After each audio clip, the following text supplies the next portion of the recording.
40페이지 14장 이고니온 등지에 전파하는 내용이 나옵니다. 지금 우리가 살펴가는 내용은 바울의 말씀 전파와 변론 내용을 우리가 지금 살펴가고 있습니다. 우선 좀 써봐야죠.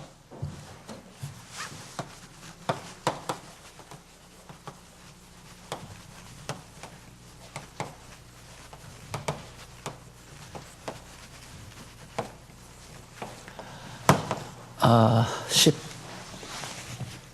13장 4절로부터 16장 5절까지. 그 가운데 첫 번째가 구브로 등지에서 전파함.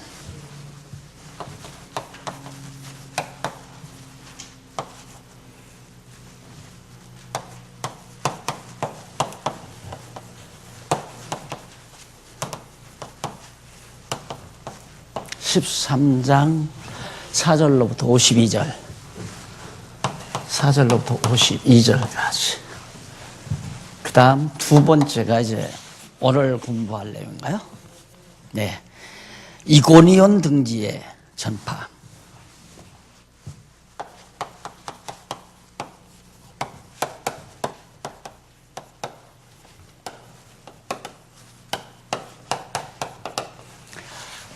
지금 이방 지역의 교회 설립 내용을 우리가 배우죠. 이방 지역. 그래서 이방 사도인 바울이, 이방의 복음을 증거하기 위해서 택함을 받은 바울이 이방 땅에 가서 복음을 증거하는 내용을 지금 우리가 살피는데, 거기 한번 보시면 몇 페이지 보면 되냐면 86페이지 한번 펴보세요. 거기 지도가 나오죠. 86페이지 지도. 거기 아세아 지역의 교회 설립 경로가 거기 나옵니다. 자, 안디옥에서 출발하죠. 여러분 책을 보고 오른쪽 제일 끝에 보면 안디옥 나옵니다. 거기서 바울이 파송을 받아서 지중해 가운데 있는 구브로라고 하는 섬이죠. 그 구브로 안에 살라미가 있고 바보가 있습니다. 바보에서 이제 아탈리아로 가고, 아탈리아에서 버가, 그 다음 비시디아 안디옥, 그리고 이고니온, 루스드라, 더베, 거기서 돌아서 가지고 다시 루스드라, 이고니온, 비시디아 안디옥, 버가, 그 다음 이탈리아, 버가에서, 이탈리아, 아탈리아, 거기서 바로 이제 안디옥으로 다시 돌아오죠. 한 바퀴 빙 돌고. 그러니까 한 대여섯 군데를 바울이 가서 복음을 증거하고 돌아오는 장면을 지금 우리가 살피고 있는 중입니다. 그런데 오늘은 이고니온 등지에 전파하는 내용이죠. 그러면 그 이고니온 등지가 이제 그 지도에 보시면 한 중앙에 나오죠. 제일 우쪽에 바로 비시디아 안디옥 다음에 이고니온. 거기에서 등지하면 이고니온과 그다음 루스드라, 그다음 더베, 이런 지역에 복음 증거하는 내용이 바로 14장 1절로 계속해서 나옵니다. 물론 복음이 증거된 내용을 자세히 성경을 보면 쭉 나오는데, 거기 일단 1절로 7절에 보면 이고니온으로 이제 바울이 갑니다. 두 사도가 함께 유대인의 회당에 들어가서 하나님의 말씀을 증거해요. 그런데 증거하다가 허다한 무리가 가서 하나님의 말씀, 예수가 그리스도라는 사실을 증거하니까 예수를 믿게 됩니다. 많은 무리들이 돌아와서 믿게 되는데, 순종치 아니하는 유대인들이 이방인들의 그런 마음을 선동해가지고 형제들로 악감을 그렇게 품게 만들어가요. 참, 그러니까 하나님께서는 꼭 선한 일에 하나님이 하시고자 하시는, 물론 하나님께서 복음 전파하는 거, 이게 하나님이 기뻐하시는 뜻이죠. 그런데 그렇게 좀 잘 받아들이고 많은 사람들이 믿을 때 반대자들이 없게 하면 얼마나 좋아요. 근데 꼭 안 그래요. 앞에서도 살펴봤지만 예루살렘 교회도 마찬가지고 이방 지역에 바울이 복음을 증거할 때도 가는 곳마다 반대파가 일어나고 그다음 그 복음을 증거하는 일을 방해하는 일이 일어나고 이것이 하나님의 역사다. 그래서 항상 우리는 그걸 각오하고 살아요. 그 옛사람들이 그냥 경험적으로 하는 말이 뭐냐면 호사다마다라는 말 나오죠. 좋은 일에 마가 많다 이 말이에요. 마가 낀다. 좋은 일에 마가 낀다. 그래서 여러분 항상 하나님의 아름다운 일들이 눈부시게 일어나면 사단의 역사가 반드시 동반된다는 사실을 염두에 두고 사는 것이 그 지혜자입니다. 왜 이런 일이 왜 있어? 그러지 않습니다. 하나님께서 이스라엘 백성들을 애굽에서 구출해내는 것이 하나님의 본뜻이죠. 근데 구출해 내시려면 바로의 마음을 강팍하게 하지 말아야 돼요, 하나님께서. 그런데 하나님이 계속해서 바로 마음을 강팍하게 만들잖아요. 참 그 신기하죠, 그런 걸 보면. 근데 구약시대만 그러는 게 아니라 신약시대에도 바울이 지금 이고니온 등지에 가서 이제 전파를 할 때 이고니온에 가서 회당에 들어가서 바나바하고 둘이 들어가서 열심으로 복음을 증거하니까 많은 사람들이 이제 예수를 믿게 되는데 유대인들, 그 당시의 종교 지도자들이죠. 전통적인 종교 지도자들. 이 사람들이 반대하고 나오면서 그 현지 주민들을 선동을 해요. 많은 사람들을 선동을 해요. 그걸 가리켜서 정치적으로는 선동정치라고 그러죠. 이 사람 저 사람 만나서 자꾸 사람을 화를 부추게 일으키고 그다음 적개심을 부추게 일으켜요. 그걸 선동정치라고 그러잖아요. 교회도 마찬가지입니다. 똑같습니다. 그렇게 해서 어려운 일이 교회에 부딪히게 만들어서 바울이 거기서 도망을 쳐요. 이고니온에서. 그런 장면이 이제 거기 나오는데 1절로 7절이 바로 이고니온에서 복음을 전파하다 박해를 피해 다른 성에서 전파하는 거.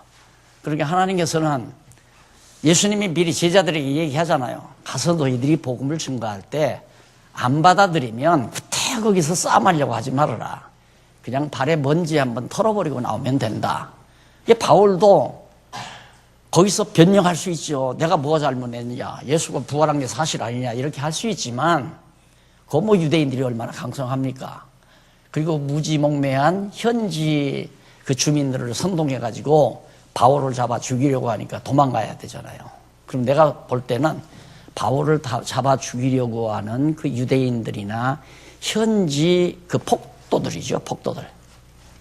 그냥 날벼락이 내려서 죽거나 연병이 들거나 이렇게 해서 벌을 받으면 얼마나 좋겠어요. 안 그래요? 바울이 도망을 쳐버려요. 도망가는 그곳에서 복음을 증거하는 겁니다. 그래서 거기 넘어가서 보면 8절로 18절 82페이지에 나오죠. 루스드라에서 안전뱅이가 걷자 제사하려는 것을 만류하는 장면이 나와요. 네, 루스드라. 지도 한번 보세요. 지도. 넘어가서 86페이지 루스드라 바로 밑이죠. 여기가 이제 이고니온이면 바로 밑이 여기가 이제 루스드라예요. 여기서 도망쳐서 이 성으로 온 거예요. 이것이 하나님께서 전도자의 발길을 인도하는 장면이다. 근데 반대로 바울 같은 경우 에베소 교회에서는 못 가게 했어요. 우리 여기서 계속 그냥 살자고 편안하게. 예루살렘 가면 바울 당신을 죽이고자 하는 결사대들이 당신 죽이지 않고는 밥을 안 먹겠다고 한 그런 결사대들이 기다리고 있으니까 예루살렘 가지 말고 그냥 안전하게 우리 에베소 교회에서 함께 지나십시다. 가차없이 뿌리치고 예루살렘으로 가잖아요. 그러니까 하나님이 길을 인도하시는 방법이 다양하죠. 하나는 저렇게 루스드라에서 이고니온에서 핍박을 가해가지고 루스드라로 가게 하는 방법도 있고 바울의 마음속에 뜨거운 마음을 사명감을 주어서 아무리 에베소 교회에 머무는 것이 대우도 받고 편안하다 할지라도 거기를 떠나서 자기를 죽이고자 하는 악당들이 기다린다고 하는 예루살렘을 향해서 가지 않고는 견딜 수 없는 뜨거운 가슴으로 바울의 길을 인도하는 방법도 있고, 그래서 여기서는 루스드라에서 이고니온에서 루스드라로 갔는데 거기서 놀랍게 하나님께서 약속하신 대로, 예수님이 약속했죠. 너희들이 이제 가서 일할 때 많은 권능이 나타난다. 성령이 동행하니까 권능 나타나죠.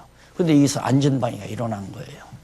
왜 그러냐면 사도권이라고 하는 것은 그리스도의 고난을 대행하는 자들이에요. 그러니까 사도권을 부여했다고 하는 말은 예수님이 그리스도이신데 그리스도가 십자가에 못 박혀 죽으시고 승천하셨기 때문에 승천하셔서 그리스도의 여긴 성령을 보내가지고 그 성령의 능력으로 그리스도가 행하시는 표적들을 행할 수 있도록 역사하신단 말입니다. 그러니까 예수님도 땅 위에 계시면서 안전방위를 일으켰지만은 그리스도의 고난을 대행하는 사도들도 안전방위가 일어나잖아요. 와, 그러니까 그 루스드라에 살고 있는 사람들이 얼마나 놀랐겠어요. 이들, 그러니까 바울과 바나바를 사람으로 보질 않는 거예요. 야, 얘 신이 지금 우리 성읍에 들어왔다 해가지고 그 잡신을 그 성 안에 있는 이런 사람들이 막 재물을 가지고 바울과 바나바 앞에 제사를 드리려고 해놓으니까 바울이 뭐라고 합니까? 그러지 말아라.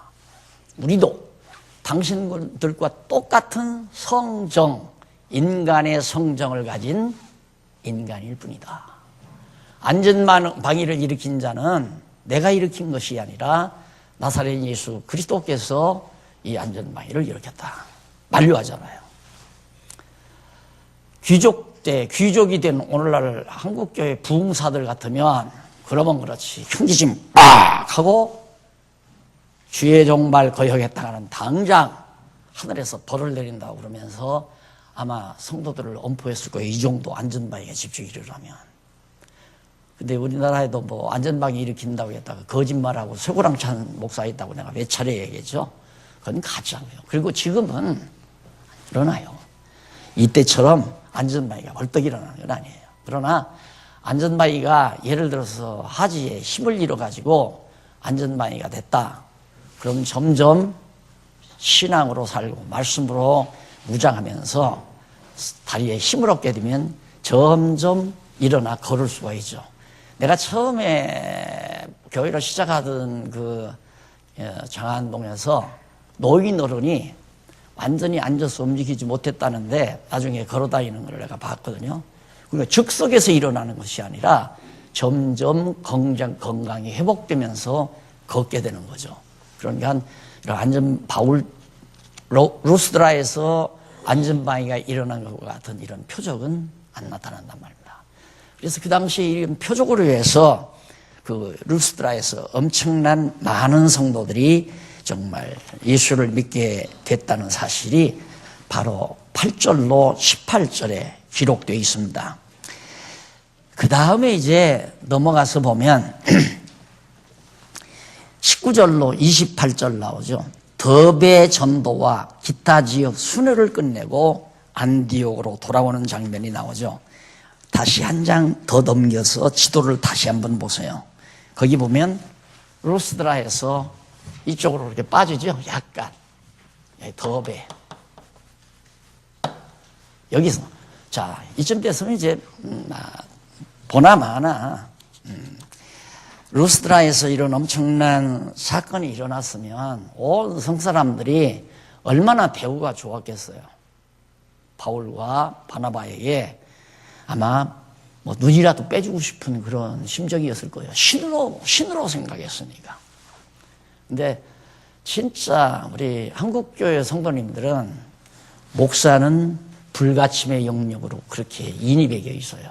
하나님의 종 목사 건드렸다가는 집안 망한다. 이게 얼마나 부흥사들이 그렇게 거짓말로 성도들을 쇠뇌를 시켰는지 목사는 여기도 지금 공부하시는 분 가운데 나이가 많으신 분 한 분 있는데 성공의 신부였대요. 대전에서. 대전에서 큰 성공의 그러니까 주교 역할을 한 거죠. 그 교회에. 그런데 거기는 더 한대요. 목사가 예를 들어서 신부가 술집에 가서 술을 만창 먹고 비틀거림을 걸고 하는 걸 성도가 봤다. 그걸 만약에 성도들이 우리 신부님이 술을 먹고 막 비틀거리고 거리를 거리는 걸 내가 봤어. 그랬다가는 그냥 제명이래요. 절대 그럴 수 없다. 그러니까 신부가 설령 잘못된 일을 하더라도 성도들이 입 밖에 내면 안 된다 이거예요. 그런 식으로 해서 이 땅에 소위 종교라고 하는 허울로 얼마나 많은 사람들을 속이고 많은 사람들을 다 어리석은 길로 인도하고 있다는 사실을 우리가 역력히 보면서도 그것이 보편화되지니까 우리들 마음도 그냥 태어난 거예요. 당연한 거 뭐 저렇게 당연한 거. 어느 분이 스마트폰에다 뭘 그림을 하나 이렇게 동영상을 하나 찍어왔어요. 그래서 딱 보니까 어느 유명한 목사님이 자기네 교회 온다니까 한 20m 이상, 20m가 뭐야? 여기서 저거 2배 정도 쫙 양쪽에 부목사들, 전도사들, 그다음 권사들 쫙 써가지고 이제 오시는 걸 환영하기 위해서. 요즘에는 목사님들 또 수영원 데리고 다녀요. 수영원은 누가 수영원인가? 호신용. 이 주먹으로 잘못하면 쳐서 눕힐 수 있는 주먹들을 서너 명씩 데리고 다녀야 하잖아요. 그 이유는 왜냐? 알고 보니까 어느 목사가 성도님이 이제 보험운동에 쓰라고 산을 몇만 평을 줬다든가 줬는데 그걸 교회 이름으로 안 하고 자기 이름으로 딱 돌려놨대요. 그러니까 그걸 헌납한 성도가 이놈 죽여버린다고 쫓아와서 하마터면 큰일 날 뻔하대. 그 뒤로부터 이제 그 목사가 이 수영원을 데리고 다닌다고 그래요. 근데 그걸 본보고 또 강동에 있는 큰 교회 목사도 거기는 땅이 아니라 돈을 엄청나게 수십억을 내놨답니다. 보험에 북한 선교에 쓰라고 그랬다는. 그런데 그걸 완전히 자기 통장에다 넣어버리고 만 거예요. 그러니까 그 성도가 죽이니 산이니 하고 막 달겨드니까 신변이 위험하니까 그 뒤로부터 수행원 데리고 다닌다. 이게 지금 교회 현실이에요, 여러분. 여러분들이 진리로 무장하지 아니하면 그냥 이 물결 속에 여러분들도 말려 들어가고 말아요, 그냥 자연스럽게. 그래서 신앙생활인가 별거 있어요. 성경 딱 알고 성경 알면 하나님 바르게 깨닫고 나면 그 하나님 앞에서 나는 남은 여생 하나님 앞에서 무슨 선한 일을 하면서 하나님이 기뻐하시는 일을 하면서 살 건가? 나에게는 무슨 은사를 주었나?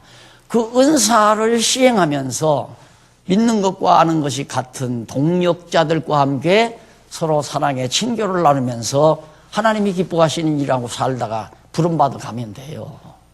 그게 올바른 신앙이라 말입니다. 그런데 지금 다 그렇게 안 돼 있잖아요. 전부 그래서 제일 꼭지점에 있는 분이 제일 높은 분이고 그 이하는 다 똘마니들이고 그 아래. 이렇게 해서 교회를 하나의 정치적으로 다 걷어잡아가지고 몇몇 사람이 좌지우지하고 아무리 큰 교회라도 수만 명 교인이라도 목사 한 사람이 다 재정도 정치도 다 좌지우지합니다. 건들면 안 되죠. 여러분 한국에서 정말 수원에 있는 모 목사하면 가장 성자고 위대한 목사로 그렇게 할 거예요. 그런데 그 교회 장로들이 목사는 무슨 목사냐고 그러더래요. 아주 인간 이하라고. 했더니 자기가 은퇴할 무렵되니까 전부 교회 재산을 유치원 만들고 학교를 세우고 전부해서 자기가 다 가져가 버리고 교회는 딱 교회 본당 건물 하나 딱 남겨놓고 갔대요. 그렇게 장로들이 열받아가지고 저것도 목사냐. 방송국 경영하는 대단한 목사입니다. 한국에서 첫째, 둘째 가라면 서운해할 만한 그런 목사들. 이렇게 현대 교회가 되졌다 이 말이에요. 이 말도 참 고달픈 말이지만은 그래도 나 할 얘기는 해드려야 되잖아요. 할 얘기는 해드려야. 그러니까 바울이 이렇게 여기서 핍박을 받고, 진짜는 이렇게 막 몰아내고 핍박을 받고, 이들과 야발에서는 핍박받을 리가 없죠. 여기서 뭐 바로 또 안전바위까지 일어났으니까 큰 군중 모아서 세력 확장해가지고 바울이 여기서 이름도 내고 명성도 내고 존경도 받고 영화도 누리고, 그러면 하나님 앞에서 성공했다고 할 거 아니에요. 거기서 떠나요. 역시 거기까지 와서 이제 핍박을 가하게 되는 거죠. 따지고 보면.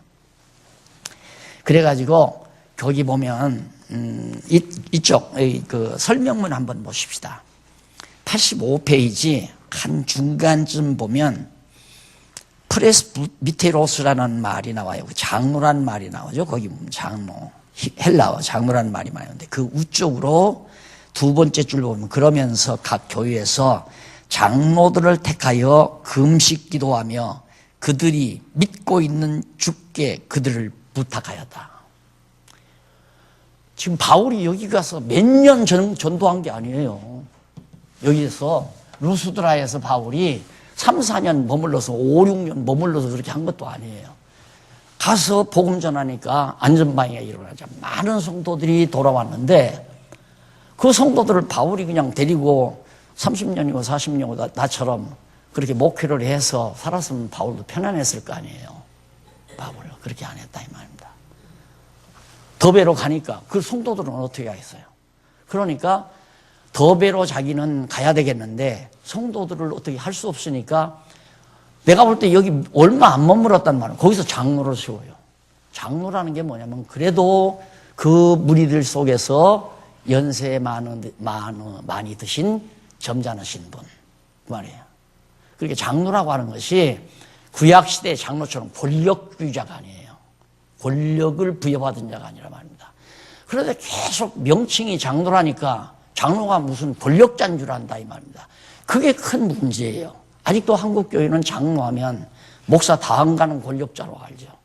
그래서 개척한 목사는 장로들이 함부로 못하지만 후임자는 보복하느라고 장로들이 목사를 꼼짝 못하게 만들잖아요. 몇 시 출근했나? 오늘 온종일 어디 누구를 만났나? 어디 가서 누구하고 차를 마셨나? 무슨 얘기를 했나? 그거 전부 일기장에서 매주일 장로들한테 보고를 해야 한대요. 왜? 목사님들이 완전히 교회를 완전히 물봉으로 알고 그냥 낮잠 자도 상관없고 어디 가서 그냥 놀아나도 상관없고 신방 갔다 하고 놀고 다녀도 상관없고 기도원 갔다 해놓고는 그냥 자기 실컷 즐기고 돌아다녀도 상관이 없고 그게 이제 목사들의 세계 아닙니까? 그러니까 그걸 장로들이 다 알죠. 그래서 그걸 커버하기 위해서 그러는데 여기 세운 이 장로들은 복음 들은 지 얼마 안 돼요. 그래도 연조가 깊고 연세가 많으시고 점잖으신 분들이 그 성도들을 이렇게 도랑도랑 잘 보살피라고 그래서 장로를 세운 거예요. 장로는 권력불이라고 세우는 게 아니라 성도들을 잘 보살피라고 공부를 제대로 하고 있는지 교회를 제대로 출석하는지 그 다음 어디 이단에 빠져들어가지 않는지 이런 것들을 장로님들이 잘 권사님들과 함께 보살펴서 성도들의 신앙이 올곧은 곳으로 나갈 수 있도록 인도해 주는 보호자, 그다음 보살피는 자, 그게 바로 장로다 하는 얘기입니다. 그다음 이제 바울이 이제 거기 더베에서 복음을 전하고 나서 그다음 더베에서 돌아서죠. 이렇게 돌아서 가지고 이리 들려서 이렇게 해서 여기서 이제 딱 안디옥으로 들려가지고 그러니까 복음 전한 곳을 한 번 다시 되짚어서 순회한 다음에 안디옥으로 돌아와서 잠시 피곤을 풀고 거기서 여장을 풀고 한동안 지나는 장면이 바로 14장에 나오죠. 그 다음 이제 3번에는 세 번째 이쪽 87페이지에 나오죠. 87페이지에 율법 문제에 대한 대변론안.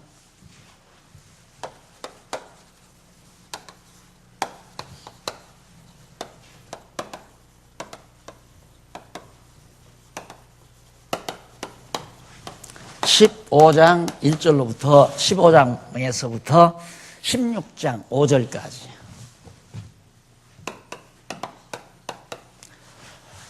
이게 매우 중요한 건 구브로 등지에서 이제 복음을 증거하고 이고니온 등지에서 복음 전파했는데, 율법 문제가 대두된 이유가 지금 계속 바울 뒤에 따라다니면서 반대 세력이 있잖아요. 유대인들, 골동분자들이, 전통에 따르는 유대인들. 이들은 바울의 말이 틀렸다는 거예요. 바울의 가르침만 들으면 안 된다. 그래가지고 자꾸 파벌을 만들어요. 여기도 그렇고 여기도 그렇고. 그래 놓으니까 바울파가 있고 유대인파가 있고. 그래서 예수를 믿으면서도 너희들은 합례를 받아야 된다. 그래가지고 유대인과 이방인 사이에, 이방인들이야 뭐 목매어 죽인 고기 먹어도 상관없고 피를 먹어도 상관없고 제사 음식 먹어도 다 상관이 없는데, 유대인들은 아연질서예요. 그거 하면 안 되죠. 할례도 받아야 되고. 그러니까 목매어 죽인 고기도 먹지 말아야 되고 피도 먹지 말아야 되고 우상의 제물도 먹지 말아야 되고, 이런 등등의 문제들로 교회를 막 소란하게 만들어요. 막 반대파, 찬성파에서. 이게 바울이 전하는 지역마다 나오니까 그것이 바로 율법 문제에 대해서 막 변론이 일어났어요. 그래서 15장에서 16장 5절까지 보면 이 교회가 다 시끄러우니까, 바울은 안디옥에 와 있는데, 지금 안디옥에서 바울이 지금 잠시 여장을 불고 쉬고 있는데, 이 온통 복음을 받은 이 지역 전체가 막 시끌짝 해가지고 서로 분파작용이 일어나고 반대가 일어나고 성도들의 신앙이 혼란을 겪고 이러니까 바울로서는 답답하잖아요. 그러니까 결국 이 안디옥 교회에서 바울과 바나바를 어디로 보내느냐면 예루살렘으로 보내요. 예루살렘에는 누가 있느냐면 베드로, 요한, 야고보 등등 사도들이 예루살렘에 있잖아요. 유대인 사도들이. 거기로 가서 이제 바울과 바나바 그리고 그 예루살렘 사도들, 이들이 지도자죠. 소위 말하면 지도자들이 모여가지고 이제 이 문제를 얘기를 한 거예요. 바울이 이런 문제에 대해서 제안을 해서 이거 큰일 났다. 온 교회가 시끄럽다. 온 교회가 말이 많아가지고 서로 분열이 일어나고 서로 싸움하고, 참 교회는 평안할 데가 없어요. 평안할 데가 항상. 그래서 우리가 성경으로 돌아가지 아니하면 싸움은 필연적으로 나타나는 거예요. 왜? 견해 차에서 오는 거예요. 인간의 견해 차에서 오니까. 내 생각은 이렇다.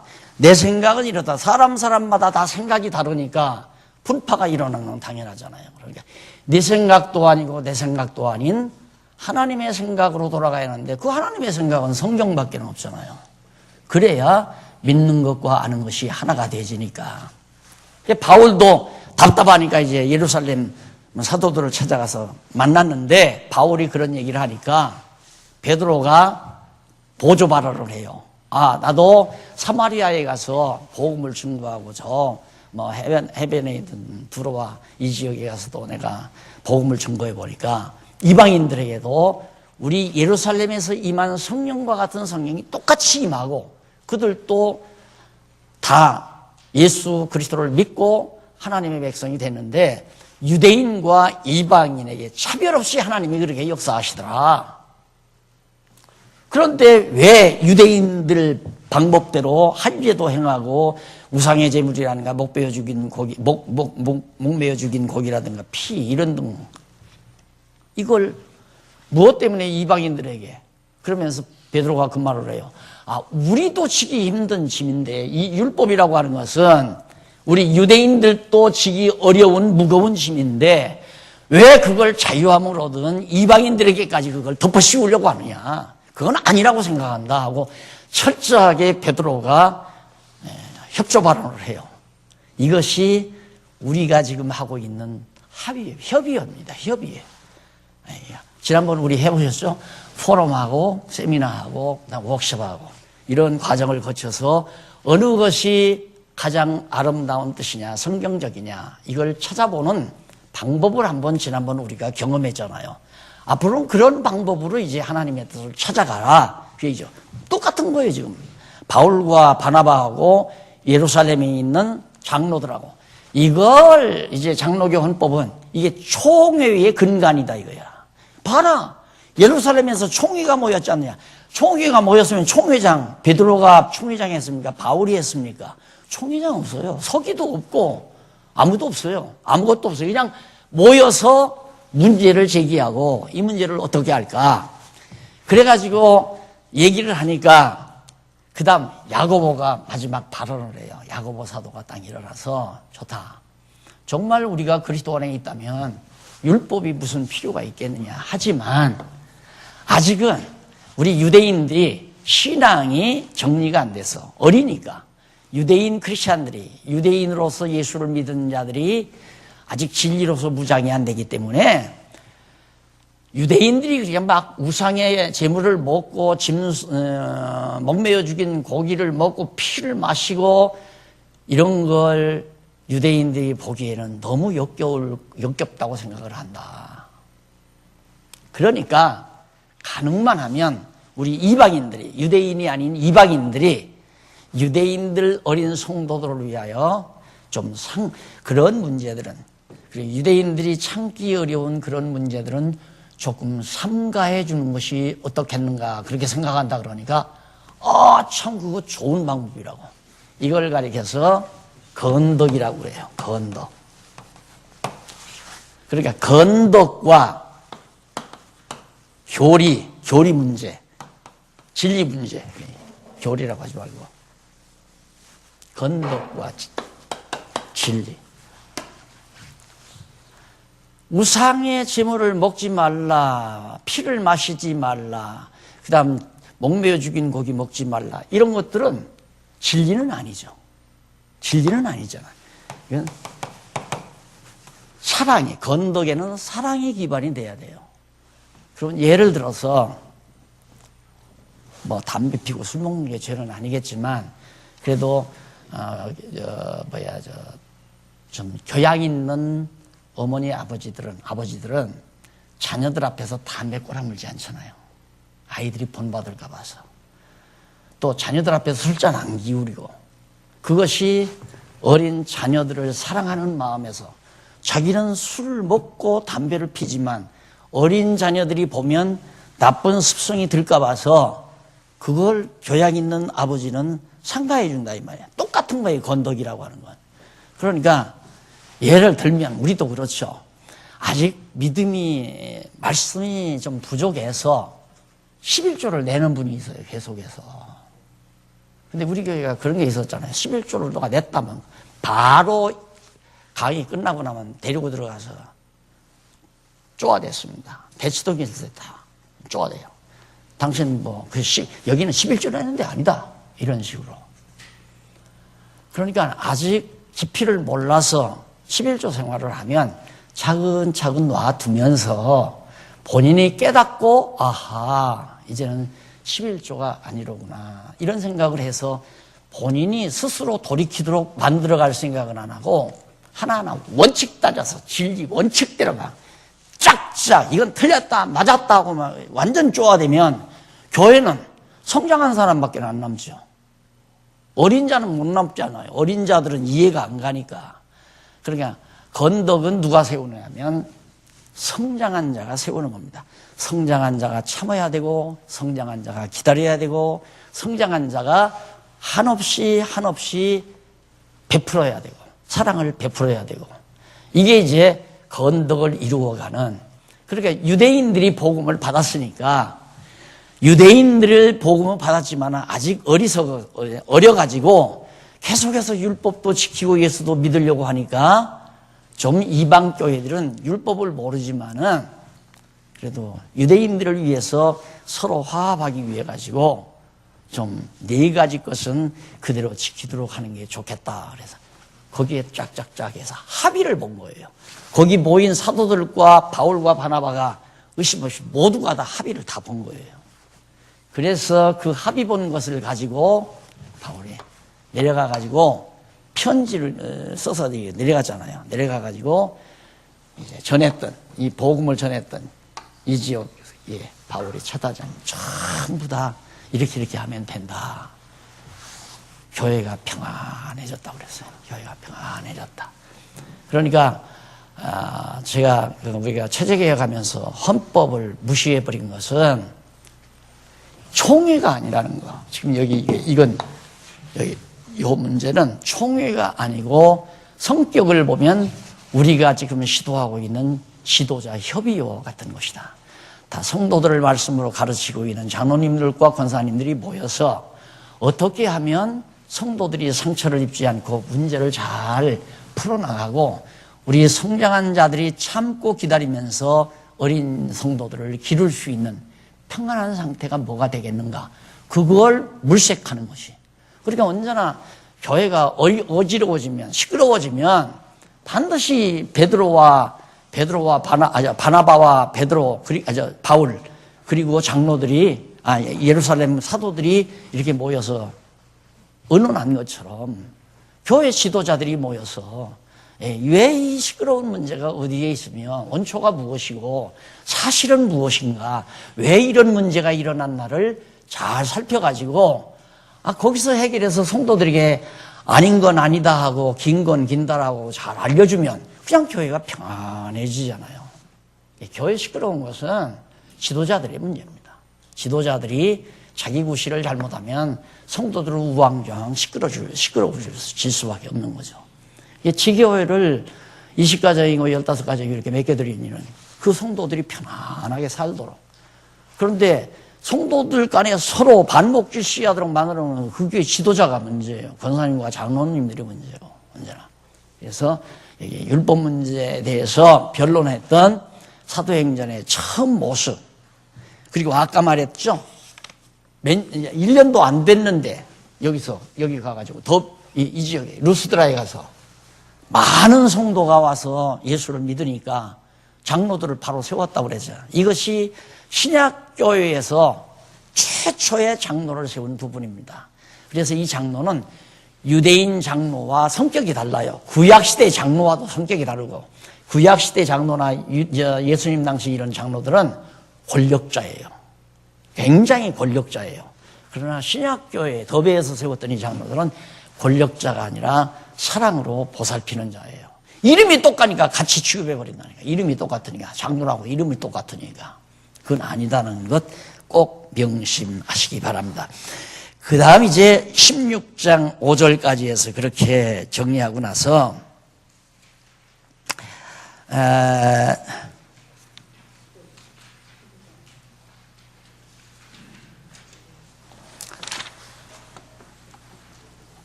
넘어갔죠? 야고보가 돌아온 이방인에게 4가지 금지 규례를 제안하는 장면이 90페이지 나오고, 그 다음 안디옥 교회가 4가지 금지 규례를 15장 22절로 35절까지 4가지 금지 규례를 기쁨으로 받아서 전부 이방인 교회에다가 전파하는 장면 나오고요. 그 다음 15장 36절로 16장 5절까지 93페이지 나오잖아요.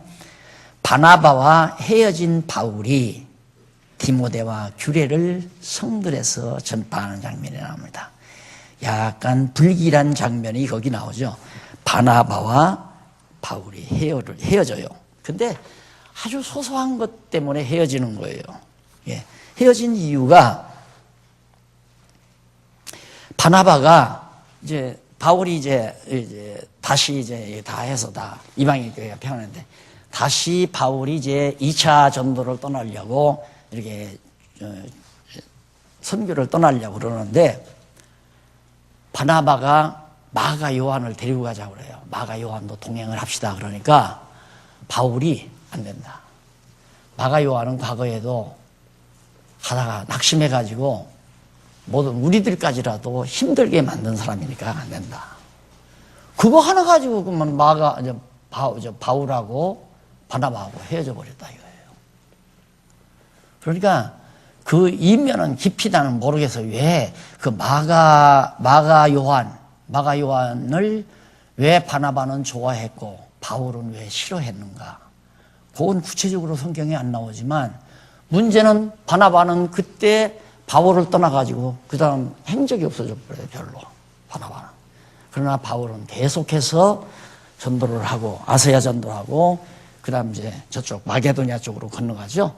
마게도냐 쪽으로 건너가서 계속해서 이제 아가야 지방까지 전도하고 나중에 로마까지 바울은 가고 그렇게 해서 기독교 신약 내용을 사도 바울이 거의 다 썼잖아요. 그러나 바나바는 한 권도 남긴 일이 없어요. 진리를. 그러니까 바울은 그걸 보면 바울은 철저히 신앙적이었고 바나바는 철저히 인간적이 아니었나 이렇게 예측할 수 있죠. 뭐 때문에 바울은 지금 목숨 내걸고 복음을 전하잖아요. 그런데 무슨 뭐 대우를 받으러 가는 줄 알았는지 마가 요한이 따라다니다가 그만 중간에 실패하고 떠나간 적이 있어요. 복음을 전하러 다니다가 빠져나간 적이 있다 이 말입니다. 그러니까 그렇게 사명감이 없고 나약한 사람을 우리 지금 생명내되고 하는 이 복음 전파에 끼게 할 수 없다.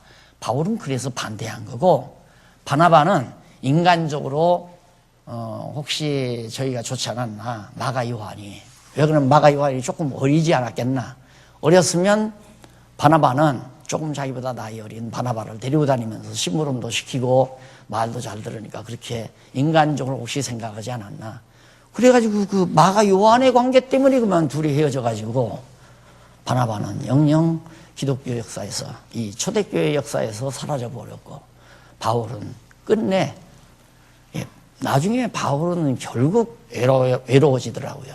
그래서 이게 세상이 어두운 세상이기 때문에 올곧게 진리대로 해나가려고 하면 외로워질 수밖에 없죠. 당연히 외로울죠. 예수 그리스도도 골고다 언덕에 외롭게 운명하셨지만 바울도 로마에 가서 옥사할 때 마지막 반하는 아세아 교회도 다 나를 버렸고 다 누구도 나를 버렸고 세상을 향해서 세상을 살아가서 다 떠났고 그러면서 어린 디모데에게 나 외투를 좀 갖다 달라 복음 전하면서 그런 장면이 나와요. 그래서 이 어두운 세상에서 진리를 추구하고 산다는 것은 각오 안 하면 안 돼요. 배고플 각오도 해야 되고 인기 떨어질 각오도 해야 되고 인간들로부터 다 버림받을 각오도 해야 되고 그거 안 하고 어떻게 진리를 지켜나가겠어요.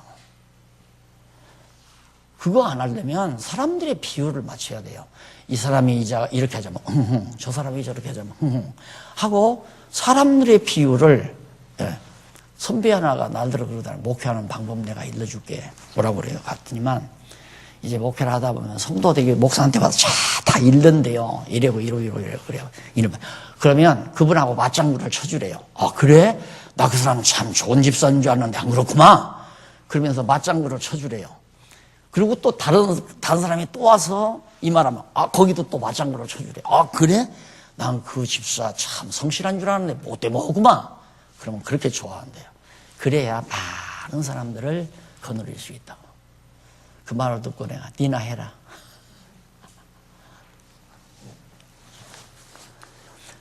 자, 그래서 바나바와 헤어진 바울이 디모데와 규례를 성들에서 전하는 디모데와 함께 많은 성들에 돌아다니면서 하나님의 말씀 규례를 전파하는 내용이 16장 5절까지 소개됐습니다.